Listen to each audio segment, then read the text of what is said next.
तुलसीदास जी महाराज से पूछा कि बोले महाराज दुर्लभ क्या है, क्या चीज दुर्लभ है? क्या धन का होना दुर्लभ है? क्या संपत्ति का होना दुर्लभ है?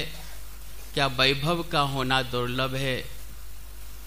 तो तुलसीदास जी महाराज बोले कि बोले यह कोई दुर्लभ नहीं। तो बोले दुर्लभ क्या है? तो उन्होंने कहा कि संत समागम हरि कथा तुलसी दुर्लभ होए, और सुत दारा अरु लक्ष्मी पापी के भी होए। बोले जो दुर्लभ है वह संत जनों का समागम है, यह रसिक समाज एकत्रित है, कितना आनंद बरस रहा है, बोले यह दुर्लभ है। और प्रभु के गुणानुवाद का गान हो रहा है, बोले यह दुर्लभ है।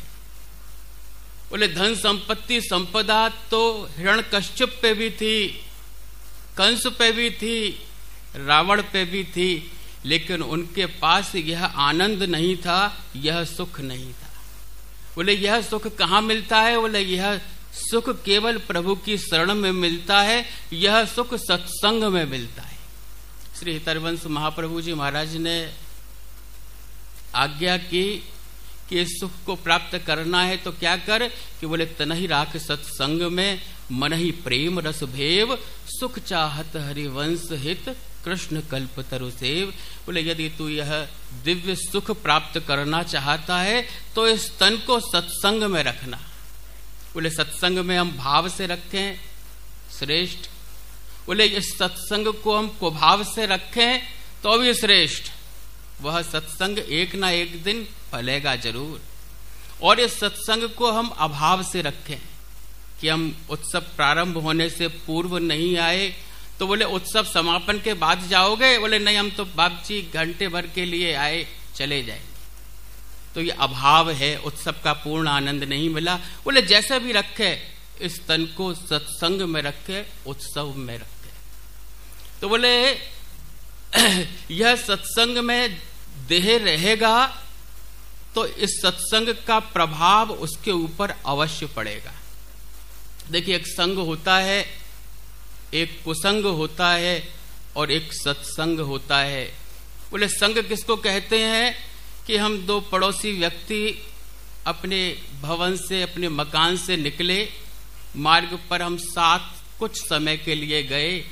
एक मार्ग पे एक व्यक्ति चला गया, दूसरे मार्ग पे दूसरा व्यक्ति चला गया। इसका केवल इतनी देर का ही संग था। बोले वह अपने अपने गंतव्य स्थल पे चले गए। बोले एक कुसंग होता है। बोले कुसंग क्या होता है? कि बोले कुसंग किसी कुसंगी व्यक्ति का मिलता है तो आप देखिएगा कि आपके चित्त में परिवर्तन आ जाएगा। आपका बड़ा सुंदर भगवतीय भाव है, उस भगवतीय भाव को उस कुसंगी व्यक्ति ने बिल्कुल नष्ट कर दिया। आप समझिएगा कि यह कुसंग है, तो बोले उस कुसंग को छोड़ देना चाहिए। बोले कुसंग से क्या होता है? जीव का पतन हो जाता है। बोले कुसंग मिला किसको? बोले कुसंग मिला महाराज धृतराष्ट्र को, अपने साले शकुनी का कुसंग मिला। उस कुसंग के प्रतिफल स्वरूप उसके समूल वंश का नाश हो गया। और कुसंग मिला किसको? बोले माता कैकेयी को कुसंग मिला, अपनी दासी मंथरा का कुसंग मिला। उस कुसंग के फलस्वरूप जो माता कैकेयी सधवा थी उन्हें विधवा बना दिया। बोले यह कुसंग का प्रतिफल है। और एक सत्संग होता है कि बोले किसी सत्पुरुष व्यक्ति के पास बैठे, उनके कृपा सानिध्य में बैठे, और आपके सानिध्य में बैठने से आपके चित्त में परिवर्तन आ जाए, तो आप समझ लीजिएगा यह कोई सत्पुरुष है जिसके कृपा सानिध्य ने हमारे चित्त की वृत्ति परिवर्तित कर दी, हमारे अंदर भगवदीय भाव जागृत कर दिया, प्रिया प्रीतम का लीला विलास हृदय में प्रकट कर दिया। आप समझिएगा कि यह सत्संगी व्यक्ति है। बोले सब कुछ सुलभ है, सब कुछ सुलभ है, लेकिन दुर्लभ क्या है? कि बोले दुर्लभ केवल सत्संग है। किसी सत्पुरुष का संग मिले, वह संग आपके दिशा और दशा दोनों को ही परिवर्तित कर देगा। एक बार नारद जी महाराज भ्रमण करते करते बैकुंठ पधारे, तो वहां प्रभु के सम्मुख उपस्थित हुए। तो प्रभु से कहा कि बोले महाराज सबसे ज्यादा सुख कौन प्राप्त करता है? तो प्रभु बोले कि नारद जीव जंतु से 10 गुना ज्यादा सुख पशु पक्षी प्राप्त करते हैं और पशु पक्षी से 10 गुना ज्यादा सुख मनुष्य प्राप्त करता है और मनुष्य से 10 गुना ज्यादा सुख यक्ष प्राप्त करते हैं और यक्ष से 10 गुना ज्यादा सुख गंधर्व प्राप्त करते हैं। गंधर्व से 10 गुना ज्यादा सुख देवता प्राप्त करते हैं और देवताओं से 10 गुना ज्यादा सुख देवराज इंद्र प्राप्त करते हैं और देवराज इंद्र से 10 गुना ज्यादा सुख ब्रह्मा जी प्राप्त करते हैं और ब्रह्मा जी से 10 गुना ज्यादा सुख शिव प्राप्त करते हैं और शिव से 10 गुना ज्यादा सुख मैं नारायण प्राप्त करता हूं और मुझसे अनंत गुना ज्यादा सुख जो मेरा भक्त है वह मेरी लीला कथा का श्रवण करके सत्संग का सुख प्राप्त करता है, वह अनंत गुना सुख प्राप्त करता है। उसका हृदय बिल्कुल प्रफुल्लित हो जाता है और उसके हृदय में प्रिया प्रीतम का लीला विलास सहज प्रकट हो जाता है। बोले वह सुख भक्त प्राप्त करता है। बोले जीव कैसे भी सत्संग करे, बोले सत्संग के प्रभाव से उसके चित्त की वृद्धि वो वृत्ति शुद्ध और निर्मल हो जाएगी। एक व्यक्ति रेलवे स्टेशन पे खड़ा हुआ था, उसके पास सामान बहुत था लेकिन वहां स्टेशन पे उसको कोई कुली नहीं मिला।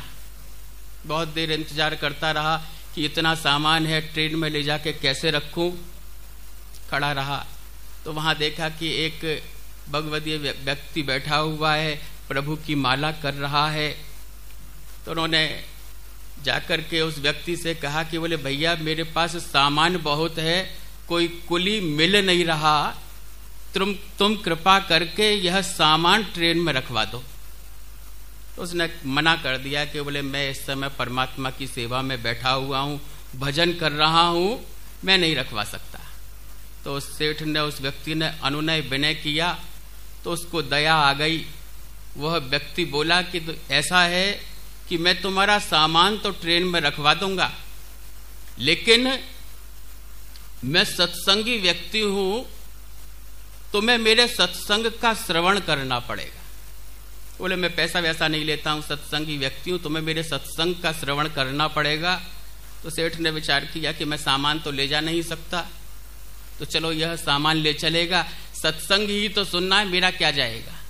तो वह व्यक्ति सेठ जी का सामान लेके रेलवे स्टेशन जा रहा था और सत्संग करता हुआ जा रहा था और इतना प्रिया प्रीतम का भगवदीय भाव उस सेठ को सुना रहा था। लेकिन सेठ का तो मन नहीं था ना सत्संग में, सेठ का मन तो सांसारिक वृत्तियों में था। तो वह सामान लेके जा रहा था, गंतव्य स्थल पे प्लेटफार्म पे पहुंचा और पहुंच करके ट्रेन में सामान रखने लगा। तो वह व्यक्ति बोला कि बोले सेठ जी आपको मेरा सत्संग कैसा लगा। तो वह सेठ जी बोले कि बोले भैया मैंने तो तुम्हारा सत्संग सुना नहीं, न जाने तुमने क्या कहा, मेरा ध्यान तो इधर उधर कार्य व्यवहार में था, मैंने भैया तुम्हारा सत्संग नहीं सुना। तो वह भक्त, वह व्यक्ति बोला कि अरे सेठ तुम तो बड़े दुर्भाग्यशाली जीव हो, तुम्हें सहज में सत्संग मिल रहा था, बिना कुछ खर्च किए सत्संग मिल रहा था, लेकिन फिर भी तुम पे उस सत्संग का श्रवण किया नहीं गया। बोले ऐसा है सेठ, मैं देख रहा हूं कि आज से ठीक 7वें दिन तुम्हारी मृत्यु हो जाएगी। तो जिस समय तुम्हारा देह त्याग हो, तुम्हारी मृत्यु हो, तुम्हारा सूक्ष्म देह प्रभु के धाम में प्रवेश करेगा, तो जब तुम्हें धर्मराज के सम्मुख उपस्थित किया जाएगा तो तुमसे वह पूछेंगे कि तुमने क्या सत्कर्म किया है, तुम्हारा पूरा ब्यौरा, तुम्हारा लेखा जोखा खोला जाएगा। तो सेठ तुमने यह जो थोड़ी देर का सत्संग किया है, इस सत्संग का तुम्हें फल प्राप्त होगा।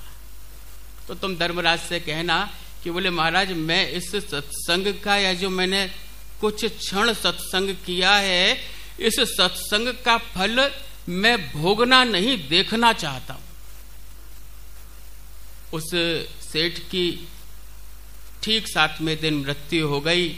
उसका सूक्ष्म देह प्रभु के धाम में पहुंचा, धर्मराज के सम्मुख उपस्थित हुआ।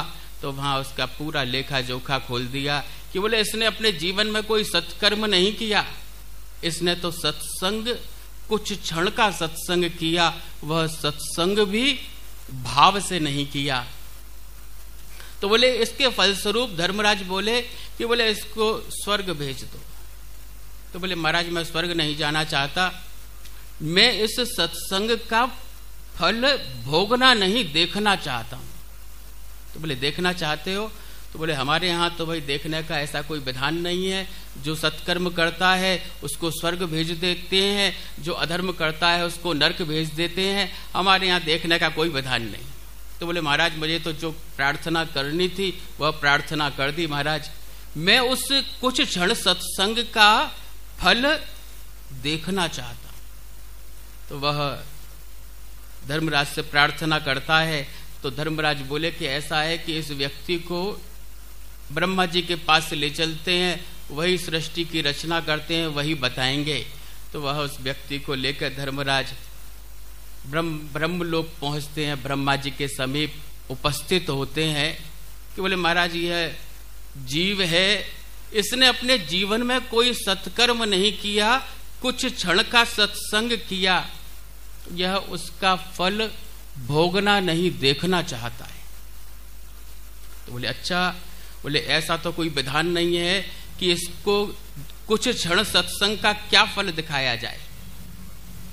फिर उस व्यक्ति को लेकर वो विचार करते हैं क्या करें। तो बोले इस व्यक्ति को लेकर अपन कैलाश चलते हैं, वहां प्रभु से पूछेंगे, शिव से पूछेंगे, वह बताएंगे। तो धर्मराज वह व्यक्ति और ब्रह्मा जी तीनों कैलाश पहुंचे। वहां जाकर बोले कि बोले महाराज इस जीव ने कुछ क्षण का सत्संग किया है, यह उसका फल भोगना नहीं, देखना चाहता है। तो शिव बोले कि भाई ये तो मैं क्या बताऊं, इसने क्या फल, कुछ क्षण का जो सत्संग किया है उसका यह क्या फल देखना चाहता है। बोले ये तो मैं भी नहीं बता सकता।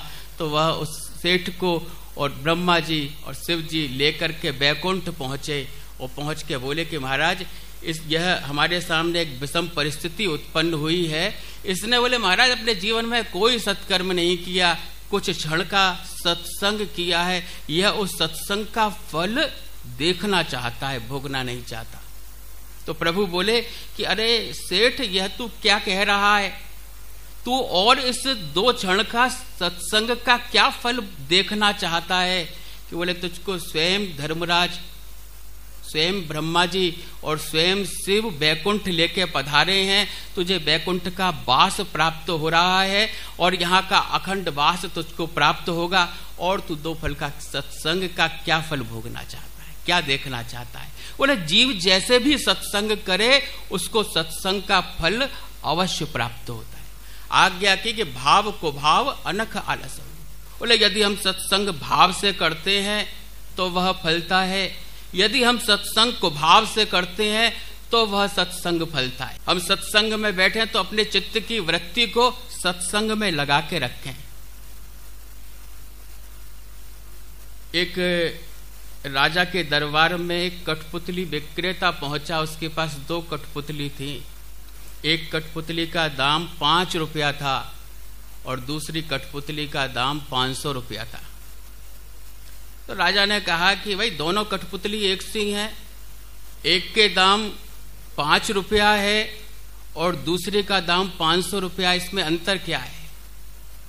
तो बोले इसके कान में आप राधे राधे बोलो तो वह नाम प्रवेश नहीं करता है, लेकिन दूसरी कठपुतली जो 500 रुपये की है उसके हृदय पे आप अपना कान लगाइए, आप राधा नाम बोलिए तो वह राधा नाम गूंजता है। बोले इसमें यह विशेषता है, हमने जो सत्संग श्रवण किया उस सत्संग को श्रवण करके अपने हृदय में धारण करे, वह सत्संग हमको फलित होगा। और जीव जैसे भी सत्संग करे, आज्ञा की कि हितरवंश महाप्रभु जी महाराज के शिष्य हरिराम जी व्यास हुए, उनके अंदर भी बड़ा अहम था, उनके अंदर भी बड़ा अभिमान था कि मैं बड़ा विद्वान हूं, और होता भी है। जो धनवान व्यक्ति होता है उसको धन का अभिमान होता है कि मैं इतना धनाढ्य व्यक्ति हूं, और जो बलशाली व्यक्ति होता है उसको अपने बल का अभिमान होता है।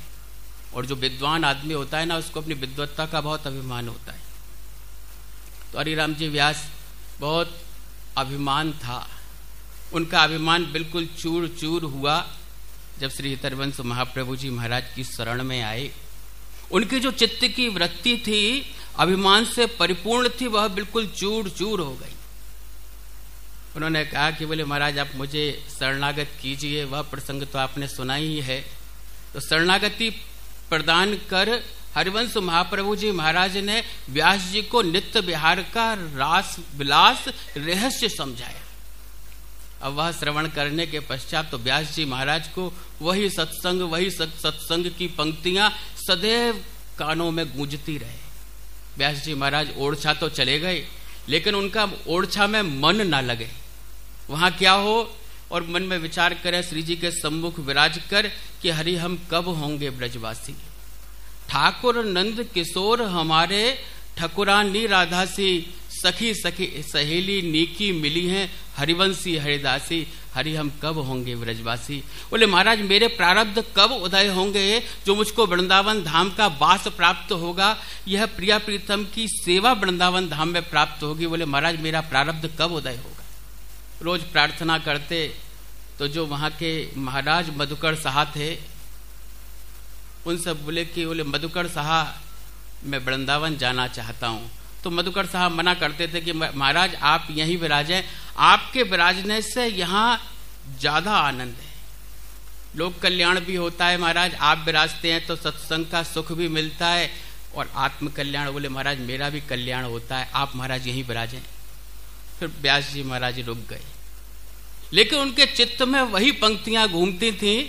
और वह एक दिन अपने मन में विचार करके राज्य का त्याग करके, परिवार का त्याग करके वृंदावन धाम आ गए।